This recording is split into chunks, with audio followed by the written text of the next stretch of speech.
So we've just gone up to 8 and 1600, $200 ante. Yeah, that's too fair. So the blind We all know what he John has. is really going to have to get his chips in with anything better than an average hand. Yeah, but I believe he is the button right now, so he my does cards? have a couple of hands to wait Trying to before the help you out, big blind buddy. comes around. Mike, you helped me out by exposing that queen.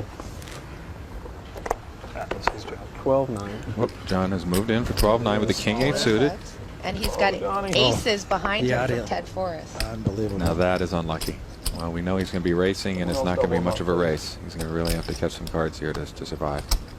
Or he will be our 6th Now, place if finisher. Ted flat calls, we'll see what Daniel ends up doing with the ace-queen behind him. If Ted just calls, which would be a pretty standard play here, because over 12,000 is a large open, and just he's got D'Agostino already all in to his right, and this would be a standard isolation play where Daniel may want to raise Ted out to be able to play heads up against the all-in player. And if he does, he's not going to like it here. Obviously being All a right, huge dog to I'm going aces. to call. So. I am not going to call. I would say many pros probably would have re-raised and gotten into very just me big and my trouble buddy? here. Now Daniel needs to hope that a queen or an ace doesn't fall here. Tell you what I'm going to do. I'm going to check in the dark. Daniel's checking dark. I'm going to check in the dark. Okay, without even looking at the flop, Daniel has checked I to want a Ted. triple up dealer. There is no money in the side pot at this point. Very unlikely to see any bluffing here. That flop is good news for Daniel. Ted makes a very crafty check. That's, my God. That's disaster I like for that. Daniel Negreanu right there. What an amazing check that Forrest just made there on that flop, knowing there really wasn't any need to get Daniel out of the pot. Ted just calls with aces full.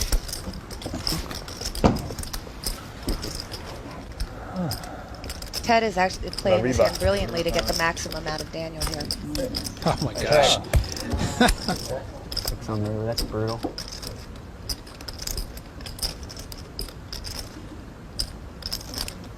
I think that Daniel is checking, thinking that Ted will You're bluff not here. seriously thinking about sticking it all in, are you? I also think that Ted is I saw this on upset. TV once He's where pretty sure he had the same hand as that the other guy, and then he sorry, just stuck it Daniel all is in. pretty sure that Ted Yeah, has he at did. least an ace. There really wasn't much reason for Ted to call there.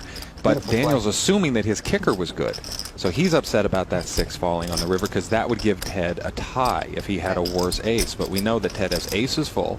We know also Ted doesn't think that Daniel would have to have the case ace here, the last ace in the deck, to be able to call Ted. But also Ted knows that Daniel could have the last 6, which beats Ted. So this is actually a tough spot for Ted to even bet. And he checks. An unbelievable hand here. Really? Whoa! This is What in the world an are you doing? unbelievable escape by Daniel. Yeah, That was that 6 ridiculous. saved Daniel a lot of money. I'm serious. Oh my goodness. And of course, In the meantime, John D'Agostino was kind of the afterthought here, and he finishes 6th place. He played very tough today on that short stack and lasted a while. Just couldn't get it going. went all in and finished third in the hand.